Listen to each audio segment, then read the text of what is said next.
I didn't see you there.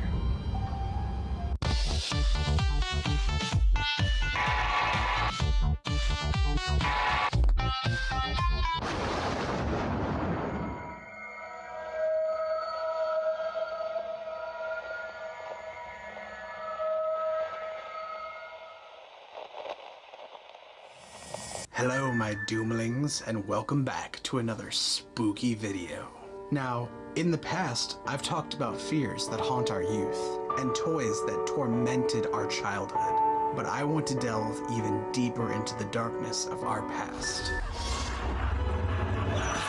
As kids, we spend a lot of our time watching television, specifically cartoons. Since the beginning of animation, illustrators have been hiding propaganda and sinister messages in media, specifically media targeted towards young audiences. But why? For influence? Marketing? Control?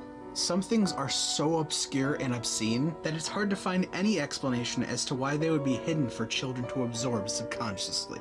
As the 1900s came to an end, more and more inappropriate and dark things began to appear on television.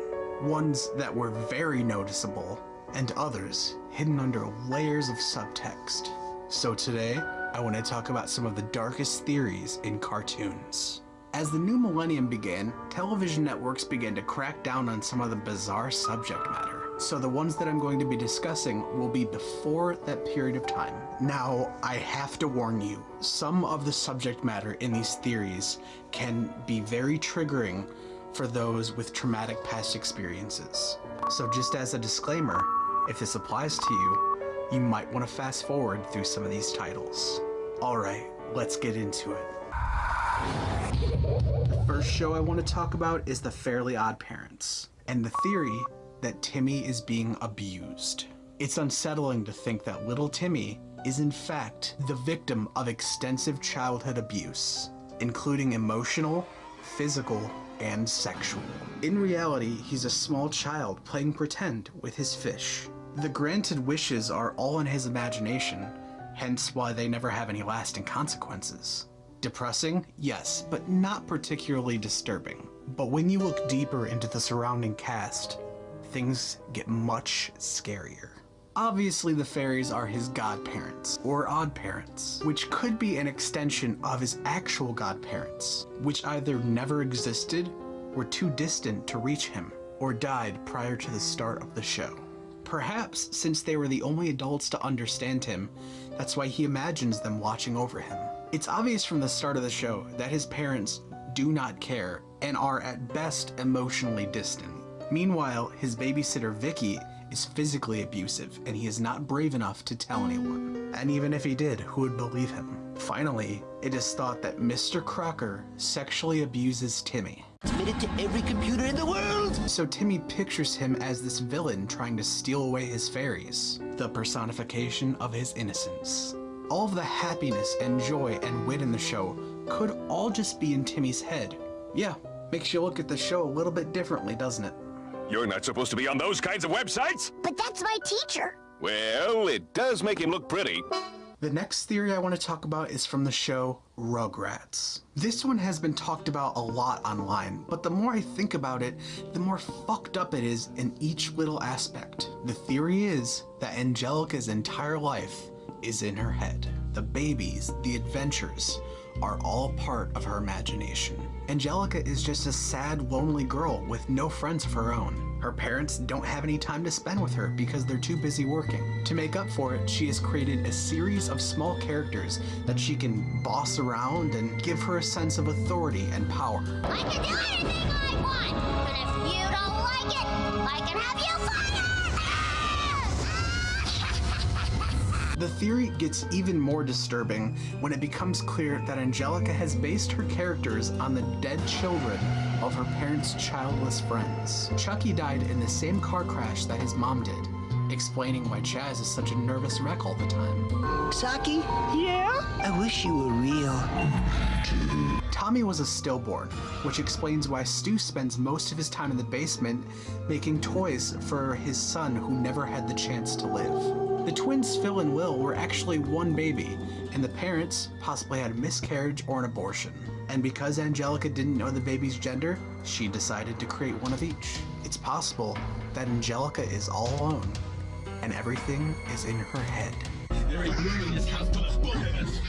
Speaking of mental illusions, let's talk about the Garfield comic. A very wholesome story about a cat who is addicted to eating lasagna and lives with his owner John and canine friend Odie. Usually witty comic strips that became a TV show. However, after a Halloween comic strip was released in 1989, a theory began to develop that Garfield's entire life is all in his head and that he is actually a cat dying of starvation. It's been speculated that he simply imagines his dead owner and companion due to extreme loneliness and starvation. Hallucinations from his sickness shape his entire reality. He constantly thinks about lasagna, not just because he's always hungry, but because he is in fact malnourished. In the comic strip, Garfield awakens to find his house cold and abandoned. He calls out for John and Odie, but no one is there. He is cold, and everything is dark, overcome with his fear of dying alone. And at the end, he wakes up and begins his false reality once more. I hate you, Binky. Next, I want to talk about a theory from one of my all-time favorite shows as a kid, Scooby-Doo, Where Are You?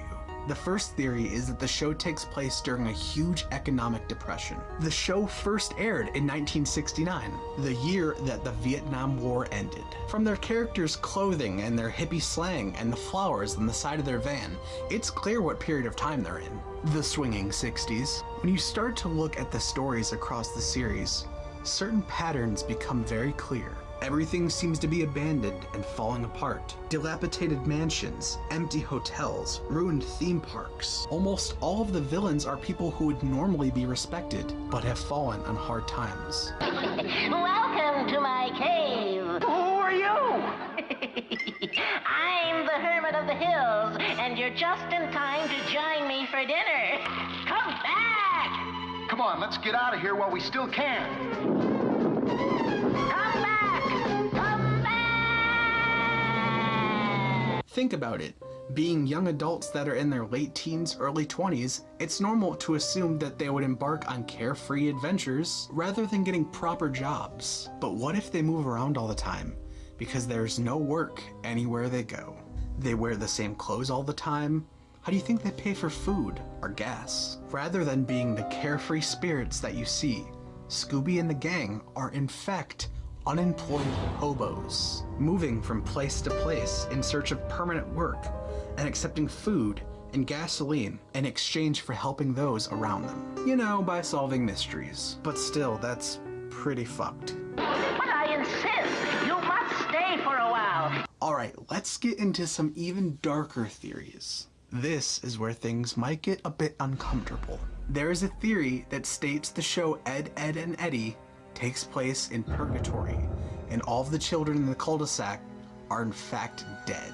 It takes the approach that all of the characters are from different periods of time and settled within the cul-de-sac in their respective times. But while living there, each of them suffered a gruesome death, which takes them to the place that we know in the show, purgatory, unable to accept their untimely demises. If you look at the characteristics of each person, it actually makes a lot of sense. And it would also explain why you never see an adult in the show.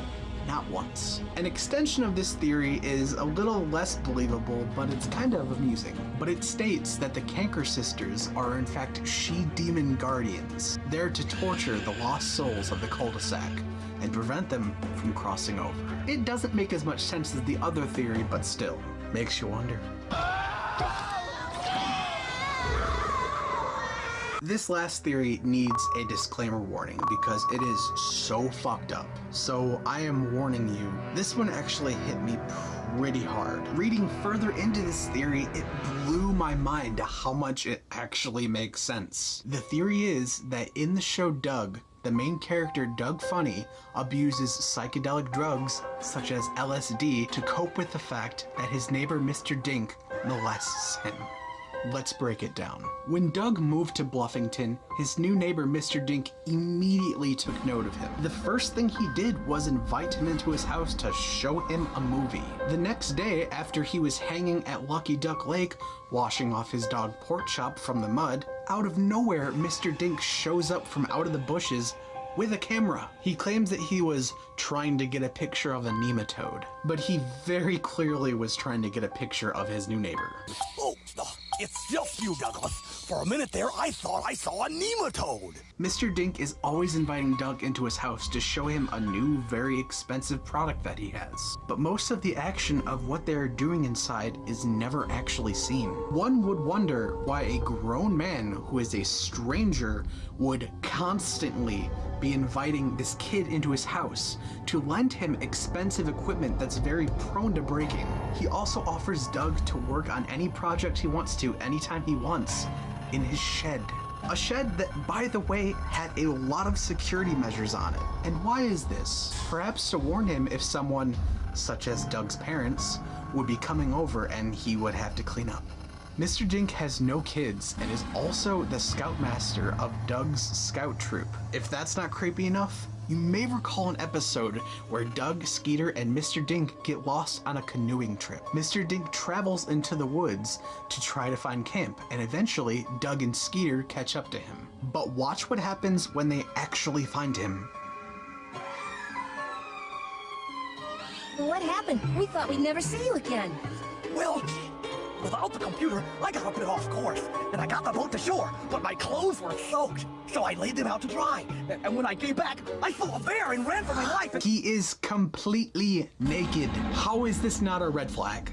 A confused Doug found peace in a substance that his sister brought home. Though we never see Doug receive LSD from his sister, it is very heavily suggested. I mean, come on, have you seen Judy? She was very adamant about keeping Doug out of her room. There was an episode where Doug was home alone and he just snuck into Judy's room.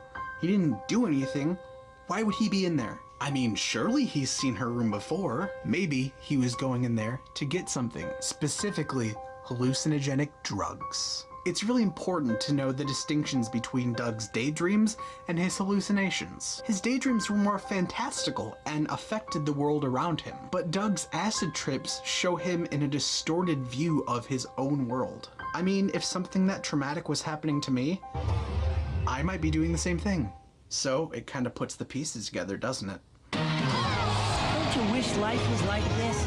These are all just theories that could be hidden in the subtext of these shows. Are these strange happenings just a coincidence, written that way for no apparent reason at all? Or do they have subliminal meanings that are much more unsettling? I'll let you decide. I hope you guys liked this spooky video, and if you did, make sure you give it a thumbs up and leave a comment below. There are so many theories out there, so tell me one of your favorites. Also, if this video upset anyone, I am really sorry, but they are just theories. Don't forget to subscribe and hit the notification bell because I make new videos every single weekend.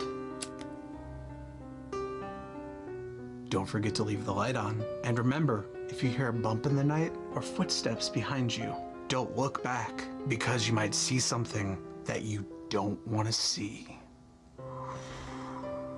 Now go away.